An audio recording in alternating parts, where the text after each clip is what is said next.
In the weeks before the 2020 election, the Hunter Biden laptop story dropped like a bombshell on the race, and it was a race for Democrats to run into their friends at the big tech firms, Twitter, Facebook, and Google, and to demand that they censor the story. And censor it, they did. They took down our posts about it. They took down our tweets, our stories about it, and said that it was Russian election interference. It's something that would like be conceived of as insane right now, because of course it wasn't.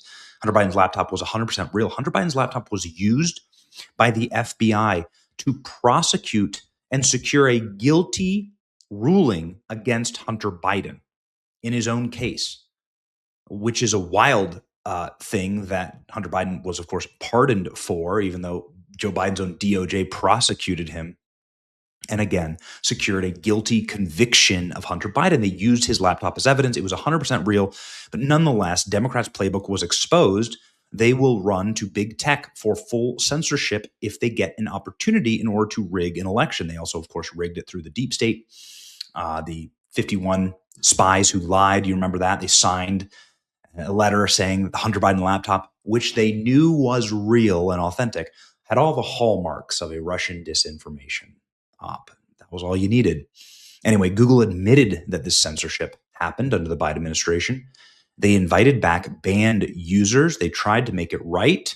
We're thankful, frankly, for our platform here on YouTube. And I mean, you know, there are rules on every single platform, but the overt banning and censorship over opinions, and I mean, even worse, true stories, reporting true things, accurate things, like the Hunter Biden laptops. This should never happen. And Google has admitted that this happened and has apologized for it, actually. Welcomes back MAGA. Google admitted earlier this week that COVID-era censorship policies were enacted at the explicit behest of the Biden administration. The company now says it will allow any content creator that was silenced to return to YouTube, a massive win for free speech. Okay. Well, ladies and gentlemen, I guess what I'm trying to say here is that these platforms obviously do try and put their thumb on the scale, and there has been a history of them attempting to rig elections. And that goes for every platform. I am in the Twitter files. I'm in the files. The FBI was specifically targeting me and Charlie for how big and how accurate and how powerful our X accounts were at the time. We have the documents. They were going after Benny. They were going after Charlie. They were going after the guys who had big X account. They were doing the same thing on YouTube, doing the same thing on Facebook. So they clamped all of us down. Anyway, the point is that we survived. Now we're stronger than ever, but the op remains the same. They can try and rig elections through big tech. Now, Karen Bass holds a lead in the LA mayoral race, but Spencer Pratt has climbed like a skyrocket and is now polling better than ever. Spencer Pratt won the mayoral debate that just happened a couple of days ago in a landslide. 88% of viewers say that he won. And he won, of course, on the issue of Spencer Pratt having his home burned down by the indolence and the overt hatred of the Democrat Party for their own constituents. It's total and complete fraudulence as to why Spencer Pratt lost his home and everything in it.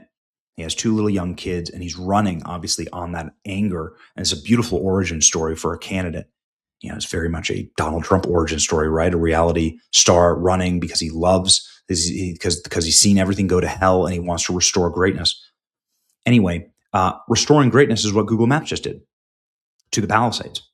The Palisades is one of the single most beautiful neighborhoods on earth. It is positioned right there off this beautiful coast of California. California, as we have often said, is the single most gifted state geographically. It has wonders inside of it. If it weren't for the people that were running California and the throngs of homeless zombies, drug addicts, degenerates, and Democrats, it would be the most wonderful place to live in the world. But now it is hell on earth. The city of angels turned into the city of demons, and Google Maps is trying to hide it. Let's go ahead and look. Google Maps slammed for hiding brutal reality of LA fires ahead of elections. So what Google Maps did was revert back to the pre-fire maps, and it's 2 weeks before the LA mayoral race election. Look at this. So what Google Maps shows you is what it looked like before the fires, before Democrats let all of the neighborhoods get burned to the ground. Go ahead and look at the commentary here. Google just quietly changed their map of LA by using pre-fire satellite imagery. LA's election is in 2 weeks. It's gone thermonuclear viral. Google decided to show current reality might be a bad idea for election optics. So now Google Maps is serving a pre-fire images of parts of LA and our neighborhoods. Look at that. Look at that. I mean, of course, the neighborhoods are gone entirely. What you can see here now is that Google has amended this, but not without considerable pushback. This is election interference, everyone is saying. Google Maps Los Angeles, April 2026. Look at that. Google Maps Los Angeles, May of 2026. This is election interference by Google. Wow. They quietly changed their maps. Apparently, Google decided to, engage in election interference. That's what everyone's saying. Members of the Senate, ridiculous. Do you care to explain this? What's the present value that Google has done for the Democrat Party? Everyone is saying, what the hell are you doing? Of course, none of this exists anymore. All of this has been burned to cinders. Overt election interference. People are tagging the DOJ in this. I figured this was just dumb people not knowing how to use Google, but it's actually 100% true. Other areas of the region have moved up-to-date satellite imagery. I've never seen anything like this. Google has said it is a technical issue. This is a technical issue triggered by a recent routine update on satellite imagery and Google Maps, which accidentally restored old imagery from before the fire. We're fixing this ASAP. So they actually responded. The technical issue has been fixed. Post-fire imagery is rolling out again across Google Maps and Earth. Google is claiming a technical issue. How convenient, right before the mayoral election. Mistakes only go one way.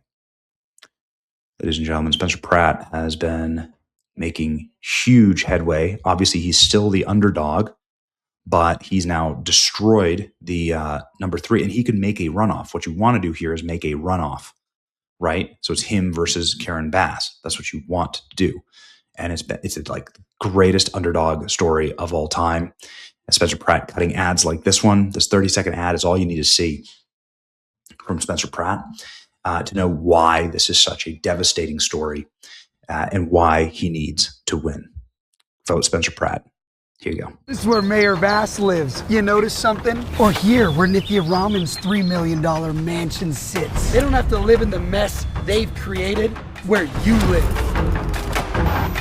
This is where I live. They let my home burn down. I know what the consequences of failed leadership are. That's why I'm running for mayor. For my sons and the rest of us Angelinos that want to stop these corrupt politicians from destroying our city. We are going to get the golden age of Los Angeles back.